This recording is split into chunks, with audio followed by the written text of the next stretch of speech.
Hello everyone. Today we will discuss about how the constructor and destructor are used in the inheritance. Before that we see what is a constructor and what is a destructor in a short. Constructor are the special member function of a class. They are special member function because the name of constructor function is same as our class name, whose task is to initialize the every object of our class. The compiler calls this constructor function whenever the object of our class is created. Constructor is a special member function of our class whose name is same as our class name, and this constructor is automatically called by the compiler when the first object of our class is created. Constructor initialize the values of object member after storage is allocated to that object. Similarly, the destructor is also a special member function of our class whose task is to destroy the class object, and destructor is also called by the compiler when the program is finished. This is the basic about the constructor and destructor. What is a constructor and what is a destructor and when they are called. Constructor is always called when the object of our class is get created by the compiler. Similarly, destructor is also called by the compiler when the program is finished.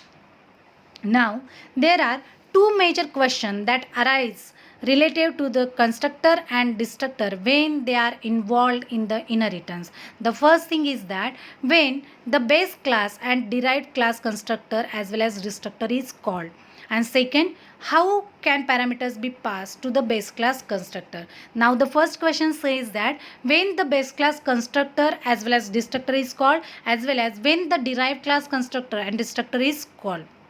Now we know that constructor is called when the object of the class is created, and in inheritance we know that we are creating the object of only the derived class. We are not creating the object of base class, we are creating the object of derived class, and through that object we call the member function of the base class. So if the object of the derived class is created, then how the constructor of the base class is called? Because we know that object of the class is created, compiler call the constructor of that class. Now if the object of base class is not created, then how the compiler call the constructor of that base class? This is our first question.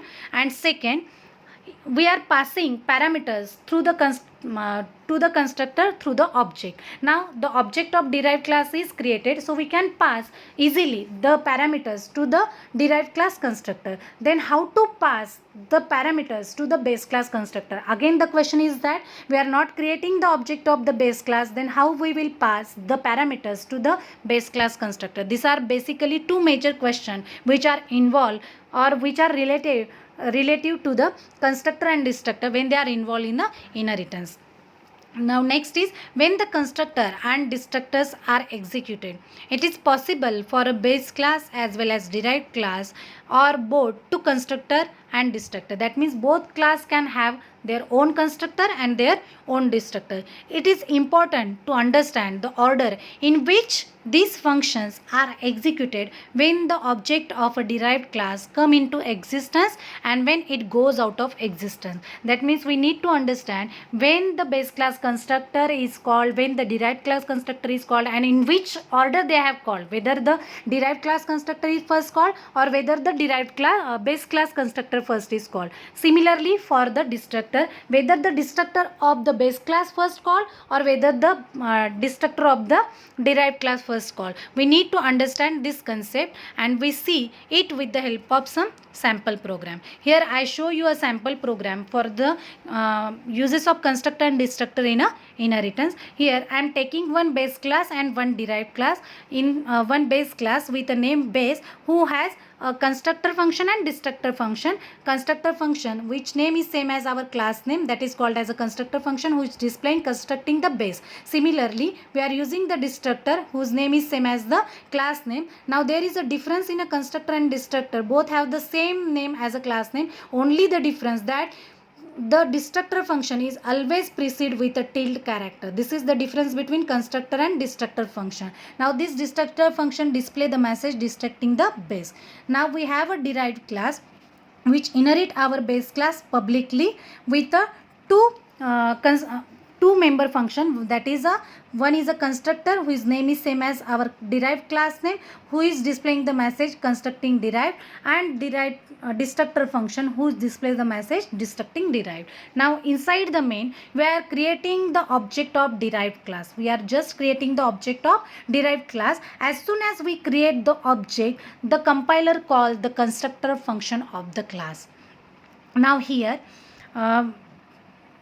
we are showing in the output, first the constructor of the base class is called and then the constructor of the derived class is called. Always remember, when the base we are using the inheritance, and in that inheritance if we are using the constructor and destructor, then after creating the object of derived class, first the base class constructor is called and then the derived class constructor is called. This is so because base class don't have any idea that there is any derived class who inherit it. That's why the base class constructor is first called and then the derived class constructor is called when the object of derived class is created. That is in a forward direction. Whereas while destructor, how the destructor is get called, here in the output we know that destructor of the derived class is first called and then the destructor of the base class is called. Why it is so? Because when our program is completed, at that time first the destructor of the derived class is called and then the destructor of the base class is called.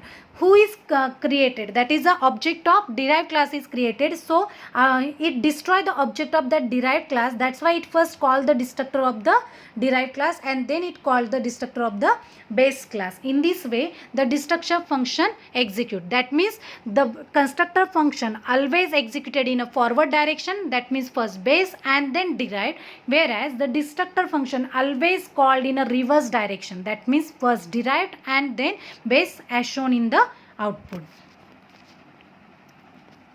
As we see in the output, first base constructor is executed followed by the derived. Why it's so? Because object is immediately destroyed in this program, so derived destructor is called followed by the base one. Now when the object of a derived class is created, the base class constructor will be called first followed by the derived class constructor, because the base class has no knowledge of any derived class, any initialization it needs perform is separate from, and possibly prerequisites to any initialization performed by the derived class. Therefore it must be executed first. That means first the constructor of the base class is executed. When the derived object is destroyed, at that time destructor of the derived class is first called followed by the base class one. We can put differently. Constructors are executed in the order of derivation. Destructors are executed in a reverse order of a derivation, as we say previously. Therefore, the derived constructor must be called before the object is fully destroyed. Now, this is for the single inheritance. But if we have a multiple inheritance means we have a multiple base classes and have only one derived class. In that case, whose constructor is first called? Whether it called first base class, whether it called second base class. That means in case of multiple inheritance where a derived class become the base class for another derived class, in general rule applies. Constructors are called in order of derivation and destructors are called in the reverse order. We again show this thing with the help of following program. Here I am showing you the example of multi-level, not multiple. Here we are taking an example of multi-level. After that we take the example of multiple inheritance. In multi-level inheritance, the derived class is derived from the another derived class. That means here we are taking one base class with one constructor function and one destructor function. Now this is the derived class which derived from the base class publicly, who have its own constructor function and own destructor function. Now this is the second derived class which is derived from the another derived class and who has its own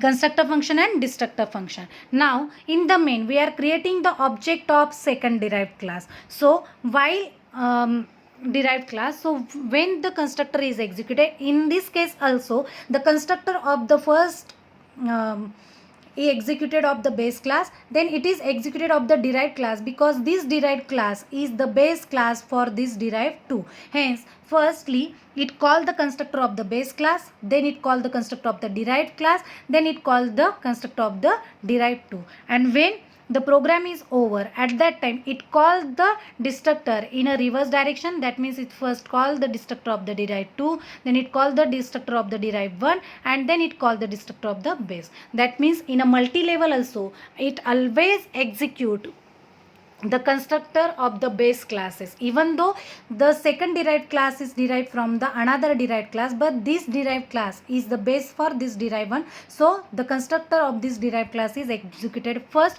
before the this derived class. Now we see how the constructors are executed in a multiple inheritance. In the previous slide I show you the example of the multi-level. Multi-level is same like a single inheritance, just there is a intermediate level. So here also the constructor executed in a forward direction and destructor executed in a reverse direction. But what happen when there is a multiple inheritance? In a multiple inheritance we have a multiple base classes and only one derived class. If we have a multiple base classes, now we saying that constructor of the base class is executed first. Now if we have a multiple base classes, then whose base class constructor is executed first? This is the question. So this is depend on how we derive the derived class and how the base classes are included in that derivation. So here in this example we are taking the first base class as a base 1 with a constructor and destructor function. Then we are taking the second base class, that is a base 2, with its own constructor and destructor function. Now we take the derived class who derived from this base 1 and base 2. But while deriving, first we included the base 1. That means this derived class is derived from the base 1 first and then from the base 2.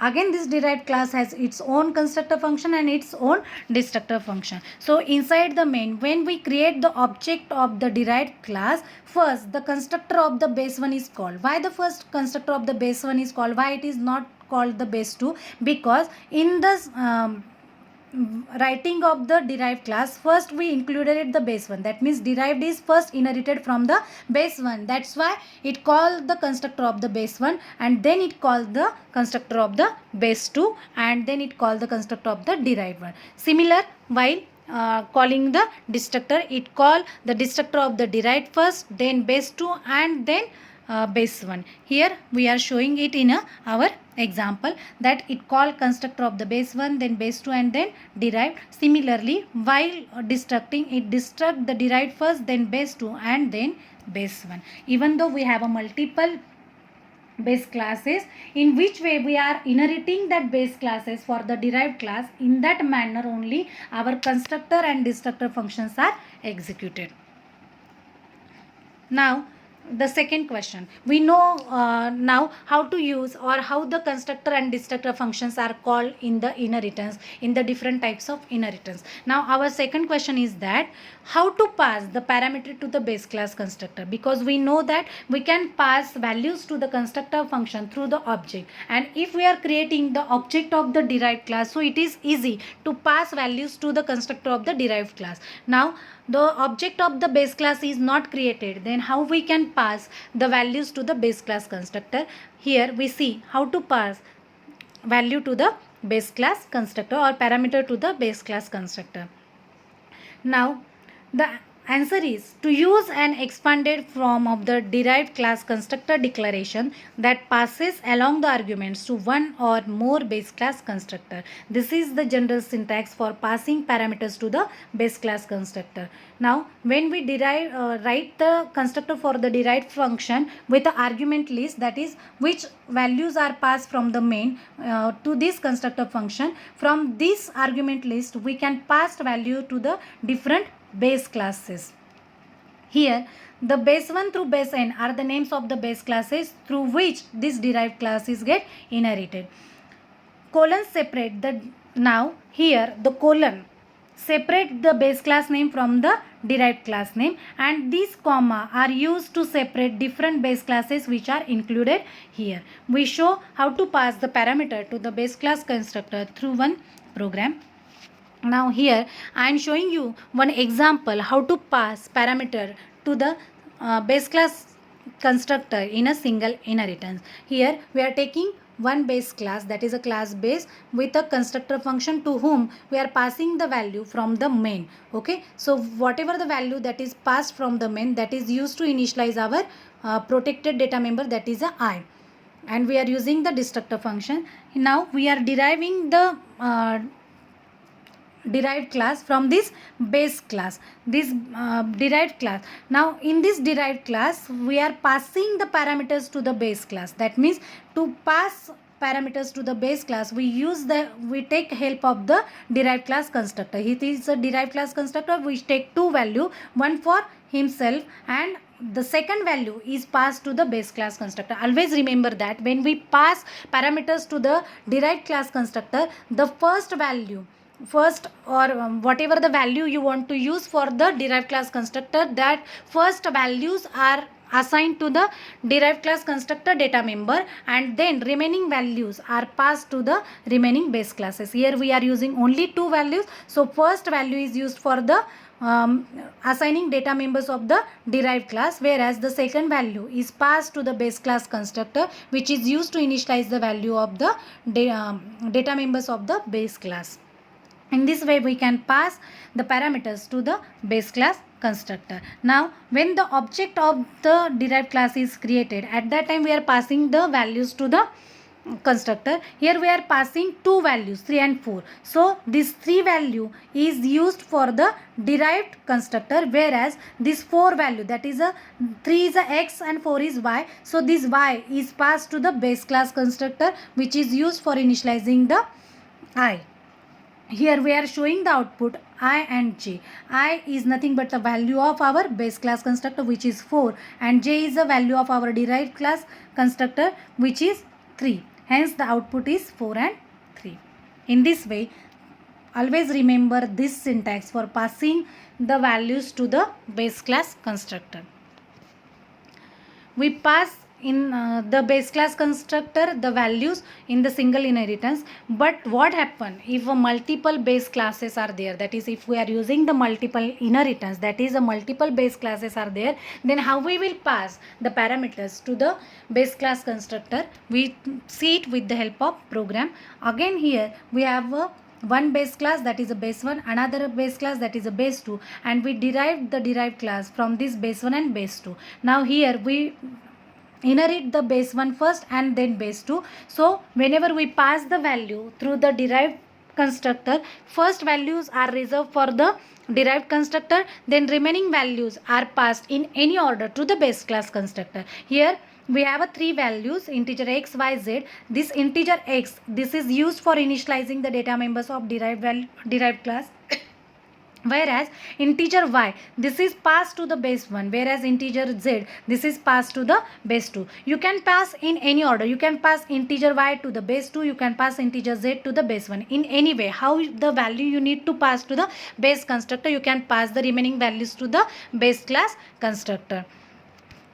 Now in the main, when the object of the derived class is created, the values are passed to the different constructor, that is the constructor of the derived class as well as the constructor of the base classes. Here we are passing 3 values, 3, 4, 5, x, y, z. So 3 is for the derived class, 4 goes to the base 1 and 5 goes to the base 2. Here we are showing the output I, k, j. I is the value of base 1, k is the value of base 2, whereas j is the value of derived class. So I have a value 4, whereas k have a value 5, whereas j have a value 3. So our output is 4, 5, 3. It is important to understand that argument to the base class constructor are passed via the argument to the derived class constructor. Therefore, even if derived class constructor, that means we have passed the parameters to the base class constructor through the derived class constructor. But if our derived class constructor don't require any value, in that case, how to pass the values to the base class constructor. That means if a derived class constructor does not use any argument, it still need to declare 1, because if we want to pass the base class constructor, we need to pass the parameter. In this situation, the argument passed to the derived class are simply passed to the base. That means in that situation, no first values are reserved for the derived constructor. Directly they are passed to the base class constructor, because derived class constructor does not require any value. So whatever the values that are passed to the derived class constructor, they are simply passed to the base class constructor. Again, we see this with the help of an program example. Here we are again have the two base classes, base 1 and base 2. In the base class 1, we have a data member integer I, which is get initialized with a value that is passed to the constructor function.